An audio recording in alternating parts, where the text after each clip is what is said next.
Hi everyone. Today we are going to discuss a very important topic of OB, that is motivation, and we are further going to discuss its characteristics and also the process in detail.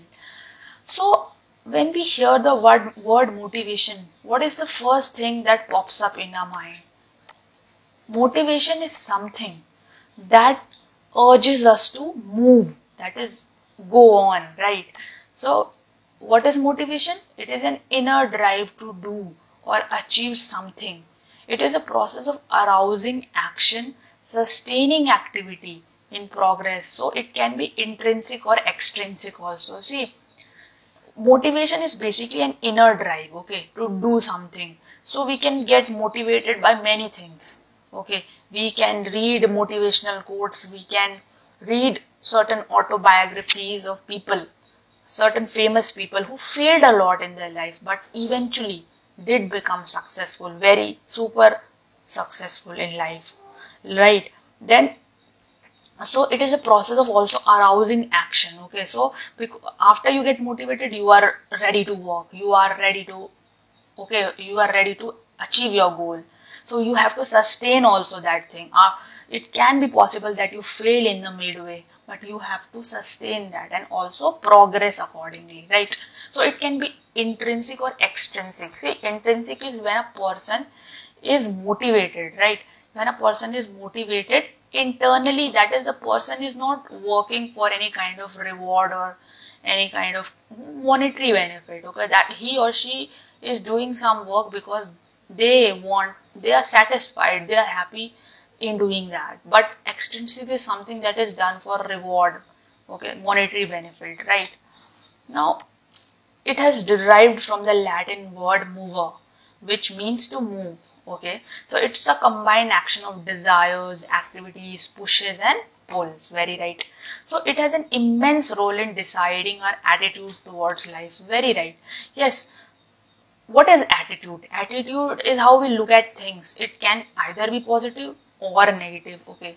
So it has an immense role in deciding how we take things. If we are motivated, okay, if we have positive motivation inside us, okay, then what will happen? Our positive attitude will be there, okay, right? So this was all about motivation. Now let us see, as I discussed, that extrinsic motivation is motivated to perform an activity to earn a reward or avoid punishment. So we can see in this diagram that there are two boys who are playing a match, football match. So what we can see is that one boy is working or playing for the reward, okay.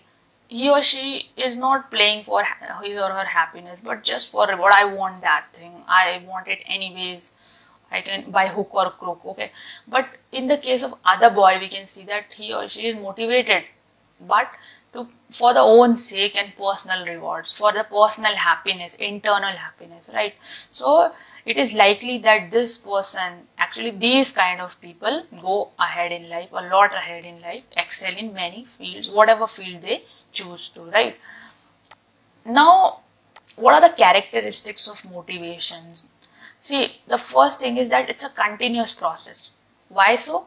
Because we, in every department, if we talk about an organization, every department there are human beings involved, okay. And also the thing is that it's a continuous process because people get demotivated many times, okay. People are involved, we all know, but they get demotivated anytime. So it is needed that they are motivated through various means, okay.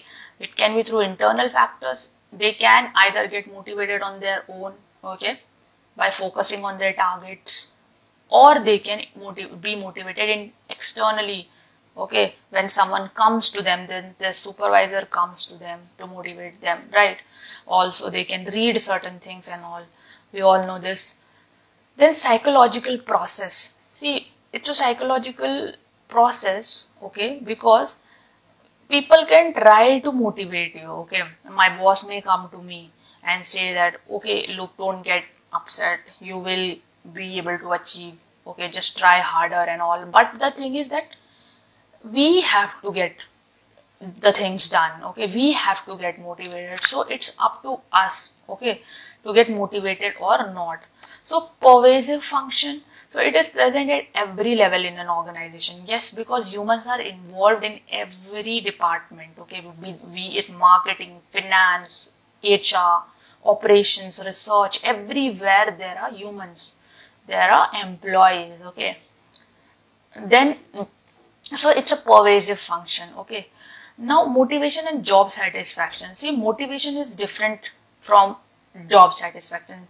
Motivation is something that drives us to achieve something. Okay, it's something that it's an urge basically. Okay, to help us in going forward to achieve a goal. But job satisfaction or contentment is the satisfaction after we have achieved that goal. Okay, I am motivated, let's say, to achieve a certain target. Okay, then after I get the thing, I will be contented.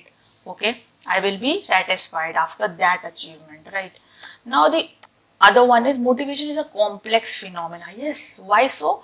Because motivation is something it depends on motives. Okay, let's say if someone motivates me for something, okay, but if my motive is not matching with whatever they are saying, okay, then I won't be motivated. So it's a complex phenomena because a lot of cognitive thought is involved in this. Okay, so motivation being an internal feeling cannot be observed directly. Since motives themselves are dynamic, it further adds to complexity. And goals then are motivators. Yes, our goals are our motivators. Let's say I want to get success in a particular business venture, right? So my goal is my motivator. Okay, actually my goal is my motivator, right? Although many things can motivate me for achieving that goal, but my exact goal is the motivator. Okay, so goals and motives are inseparable, remember. Okay, motives is basically a goal. Man works to achieve the goals. As soon as the goal is achieved, he would be no longer interested in the work, right? So therefore it is very essential for the management to achieve the, basically align the goals and the motives, right? Now the other one is goal directed behavior. So motivation leads to an action that is goal oriented, we all know. So motivation leads to accomplishment of organizational goals and satisfaction of personal needs. Very right. So it's a goal directed behavior, right? Wherein we have to achieve a target. That's the objective. Now process of motivation is very important. See, whenever we have to achieve any goal, okay, we have something we want to achieve in life. Okay, so the first thing that would be there would be unsatisfied need. We will be having some need that we want. Let's say I want to crack a particular competitive exam. Okay, so there's an unsatisfied need. Okay, that is something, a target we should have. Then after that we will be having a tension in our mind. Okay, there will be continuous anxiety that oh look, I want to achieve this thing. Okay, I want to, so there will be anxiousness. After a need is identified, an individual feels tensed and thinks how to achieve that goal and starts thinking that how will I able to achieve that goal. So that person finds various or options. Okay, now the other one is inner drive.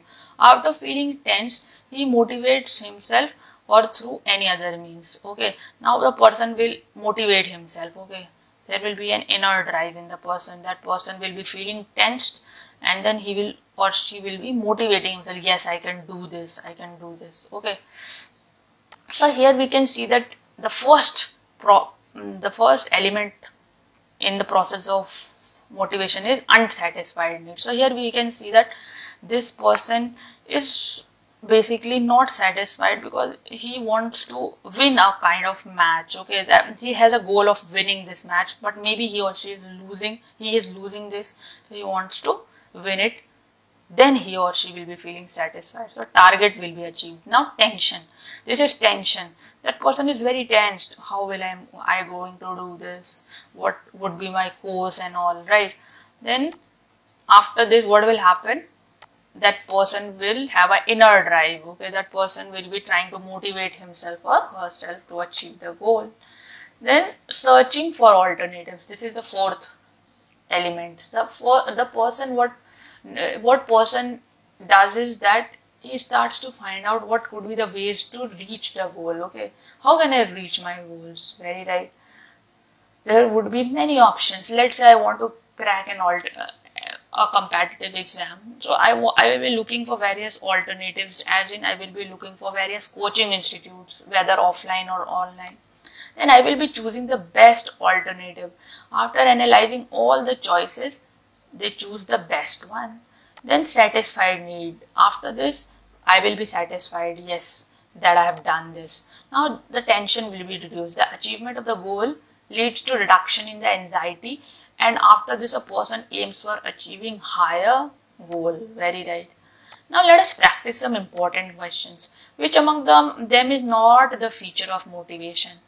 Outer urge, continuous process, pervasive process, or complex process. See, continuous process motivation is because it will go on forever and ever. Okay, people will be demotivated no matter how much you motivate them. Then again they have to be motivated, right? Then pervasive function, it is there in every department. Complex because there are different motives of different people, and it's difficult to motivate them because we don't know about their motives.